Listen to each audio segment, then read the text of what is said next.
dinhi sa atong simbahan do natay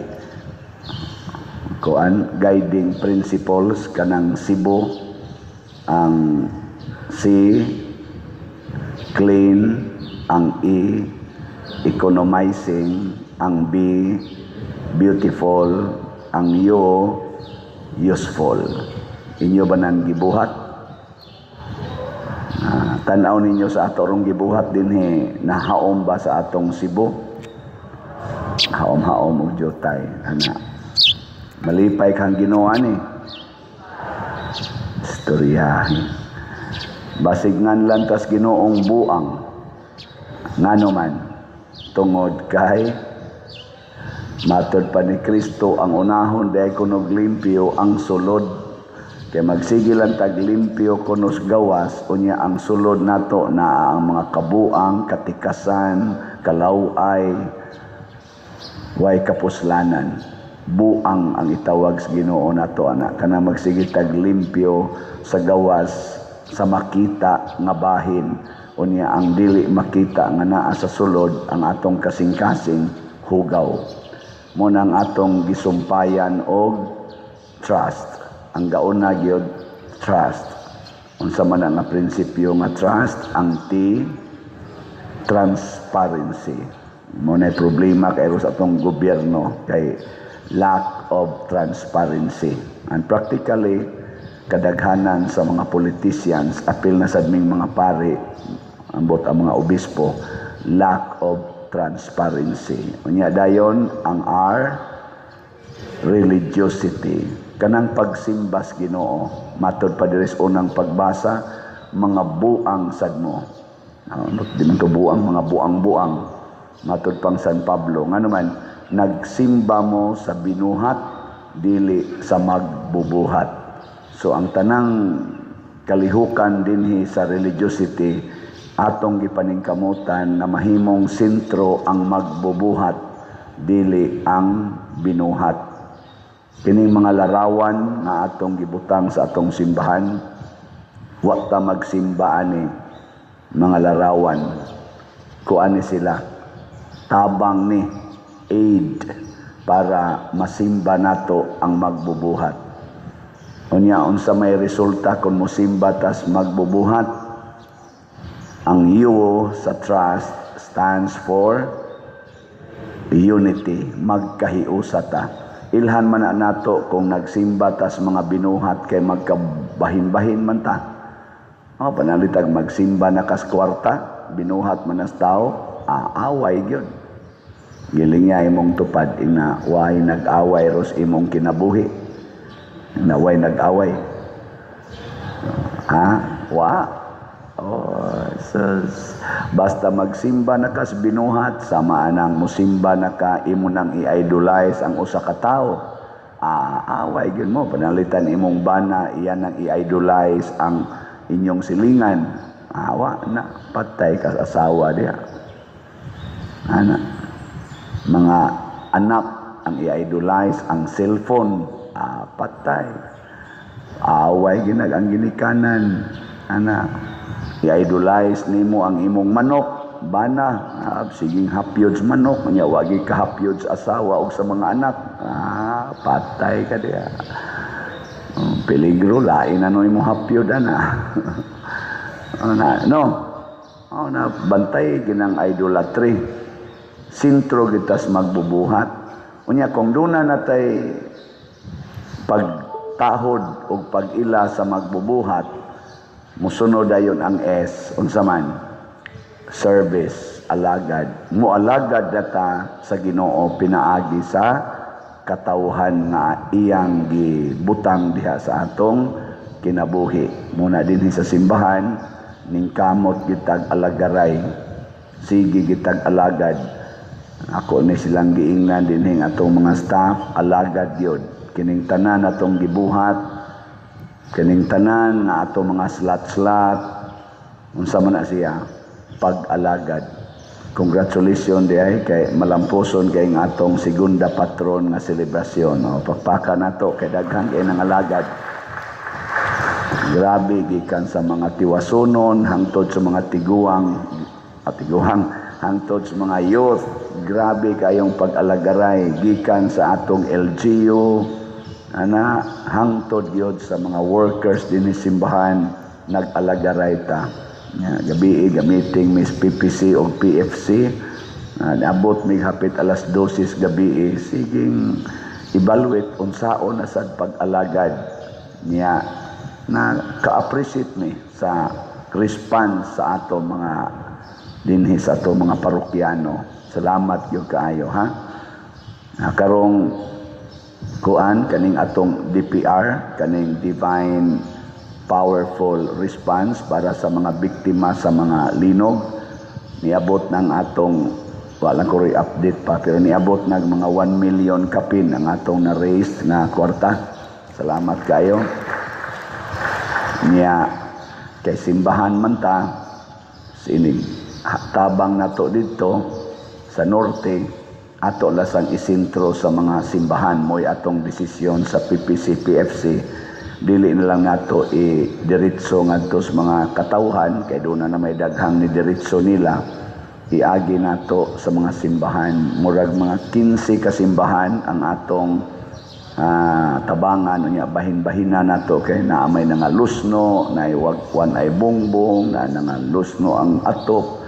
So dako kayog tabangonon kanang atong itabang nga mga 1 million kapin murag sa nagsinsiyo ikumparar sa ila inta. Pero may na lang kayo nga maka bahin-bahin ta kay ikaluyan man sa tas Ginoo, wa man sa tagai og damage ang ato dinhing parokya, kining atong simbahan. Thanks be to God. Mutabang ta didto nila. Kana bitang ni ata dinhi kanang naatay panginahanglan nya naay mo tunol nato bisag 5,000, 10,000 pagkalipaya. So ang amo rong initial nga bihuna-huna nga matag parokya atong tagaag tag 5 kasako nga bugas nga naay tag 5 kilo pack dito sa sulod tag napo man na sumahog og 50 ka 5 kilo ang kada parokya lang atong ihatag unya 25 to 50,000 tingali ang atong ihatag depende las damage atong i-share na cash para magamit nila. So mo na atong mga plano service na siya nya gikan sa na ninyo nga nibati nya dita mo hunong sa pagsigig dawat ani kay karon man Lunes ang atong pagpanghatag yampo na to maayo ang panahon dili man na kay masulba dayon ang ilang sitwasyon. So kung naana sa tay matigom nasad o pilay atong matigom gikan karon padung sa Lunes mo na itong ibahin-bahin na to nila basig mudako-dako pa ang cash or mudaghan-daghan pa ang bugas nga atong ikabili nila sa kada parokya. So mahibaw-an na ini ka Sabado tingali, Sabado or Bernes, karong Bernes, makita nato ang aktual gid natong madawat sa DPR. So kung napamoy daghan dang ikahatag para ning atong biktima sa linog, para sa atong mga simbahan didto ug katawhan, ala ibutang lang na dire si Archbishop Abit na asad siya ay atong archdiocese ug ang ubang mga simbahan naapod sila ilang pag-raise og funds para gyapon itabang. Sige lang bahin-bahinon nato ug asa ninyo gustong itunol. Basta kita dinhi maningkamot ang inyong gihatag magamit gid nato. Naka-spent na ta og mga 115,000 out of 1 million kapin nga atong nadawat. 115,000 na ang atong na-spend sa lain-laing sitwasyon dito sa kanaganing norte. So, sige pagitani. Unya, kung magsige na tag-alagad, gamiton gid nato sa pag-alagad ang atong technology. Muna ang T sa trust is technology. Atong gigamit ang modern technology nga magamit sa pag-alagad sa maning atong online nga mga misa, kining atong mga TV monitors, ang atong hili fans, nya kaning ato sad nga lingkuranan, ato na ning ilisan. So kamong mga niangkon atong 13 ka o 14 ba to? O 13 ka lingkuranan, ato tong i-convert sa bag-o nato niyang lingkuranan. Dugangan na lang to nato. Pero nga tong kneelers, idayon to nato katong upat ka kneelers. Nya maghimo tag bag-ong lingkuranan kay ang desisyon dili na lang ni nato i-repair ang kanini ang damage na kaayo nga mga lingkuranan nga kahoy. Nya maghimo tag design tag bag-o kay man sa ni magtupong ang iyaning sizes kadto didto mubo. Nya kani dining sentro tag-as. Nya kani sang tag-as na sa diferensya ang ginagmay sa iyang size, no?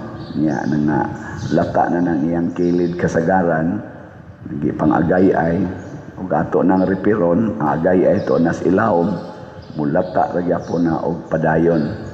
So may pa ato na lang ginang ipang distribute ngadto sa mga kapilya. Og kinsay mudawat ani nga kapilya, na may daghang kapilya nato nga galisod pas lingkuranan, ato nang i-distribute aron adto na malata nila. Adi sila na lang mo repair ana. Ila na dito ng ayom-ayomon. Mapahimos lang na gid na siya. Pero kanang lata na kayo, ato na lang ng gubuon. Di sa tamang hatag na tos kapilya nga dili magamit. So kini siya technology. Pasabot modernong kahimanan aron ta mulambo. Og nahimo ni siya tungod sa atong paghigugma sa magbubuhat. Magpatudlo ta sa magbubuhat nga mao ang Ginoo. Kining ato karong adlaw, ikaduha sa ning adlaw sa pagnobina nato ni Pedro Calungsod nga maoy gidebosyonan sa atong mga batan-on PYCC. So atong yampo nga ang atong mga batan-on magsunod gyud ni Pedro Calungsod. Ako appreciate sa kus mga batan-on nato dinhi sa istoryahan pas mga tiguang puryabuyag. Kaya murag mga buutan sila. Pero nasa pagkabuangon sa nuna sila gamay. Pero may pagka-train tingalis mga ginikanan na buutan, aktibo. Usas akong nabiliban nila, may kay muampo. Mugin na sila mag-lead sa atong Camino Rosary. Ang mga batan-on kayo mag-lead. Kuan kayo, promising. Niya, inignatay event, pare atong ato dihang pista sa segunda patron. Wa gid sila manglakaw nga wa mahumaghipos ang atong mga lingkuranan, nanilhig pa gid sila dinhi sud simbahan. Nga liwat to ninyo. Ana lingay mong tupad na nibiya dayon kapag human wa ka mang limpyo ina. Wa ka nitabang og limpyo ato, nitabang ra kag kaon.